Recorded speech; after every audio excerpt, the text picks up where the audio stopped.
मेरे को पैसा कमाना नहीं बनाना है और सरकार को भी बनाना है बेवकूफ। अब्दुल करीम तेलगी ने यही किया था। कर्नाटक का एक आम सा शख्स रेल के डिब्बे में फल बेचा करता था, तरह तरह के डायलॉग्स मारकर, और जो कागज इस्तेमाल करता था वो उसकी डिग्री थी, क्योंकि नौकरी नहीं मिली थी। लेकिन उसको पैसा कमाना नहीं बनाना था। एक सेठ मिला फल बेचते हुए। सेठ ने कहा बंबई आजा। उस वक्त की बंबई, जी हां, मुंबई बाद में हुई। वहां पहुंचा, सेठ के साथ काम किया, उसका गेस्ट हाउस संभाला, फिर दुबई चला गया, कबूतरबाजी करता था, फंस गया, जेल पहुंचा। जेल में एक और खुराफाती शख्स से मुलाकात हुई और दोनों ने मिलकर स्टैंप पेपर घोटाला किया।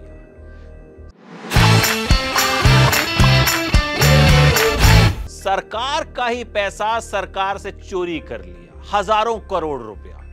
यह घोटाला खूब चर्चा में रहा। इसलिए भी चर्चा में रहा कि एक आम आदमी ने किया, और इसलिए भी चर्चा में रहा क्योंकि सरकारी पैसे को ही चुराया गया। और इसमें मिली भगत किसकी थी?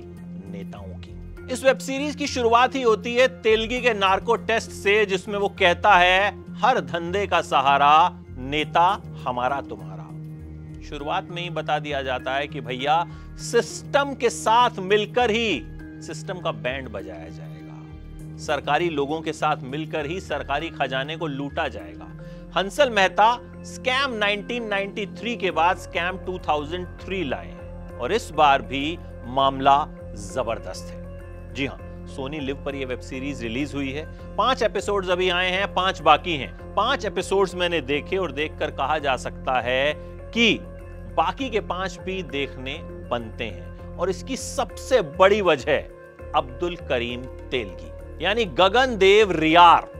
पहली वेब सीरीज है उनकी, और बंदे ने कमाल की एक्टिंग की है। ऐसा लगा ही नहीं किसी एक्टर को लिया गया है, ऐसा लगा कि जैसे तेलगी खुद अपनी वेब सीरीज में एक्टिंग करने आ गया हो। इतनी परफेक्शन से उन्होंने इस किरदार को निभाया है, और इतने कमाल के तरीके से डायलॉग्स बोले हैं, इतने ईज के साथ एक्टिंग की है कि आप उनके फैन हो जाएंगे। हंसल मेहता कमाल के क्रिएटर हैं। उन्होंने इस तरह की कहानी को चुना जो कहीं ना कहीं आपको छू जाएगी। भैया आप ही का पैसा है जो लूटा गया था, सरकारी खजाने में भी तो आप ही का पैसा होता है ना। तुषार हीरानंदानी ने इसका डायरेक्शन किया है, और कमाल का डायरेक्शन किया है।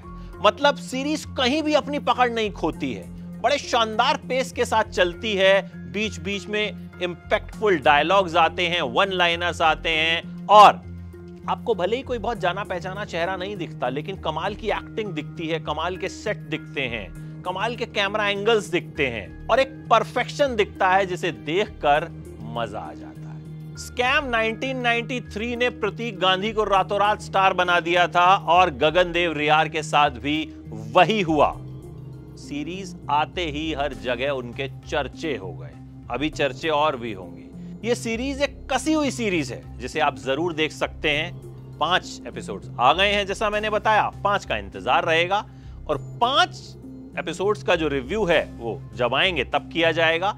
एक चीज और आप जानना चाहेंगे कि क्या ये स्कैम 1993 जैसी है?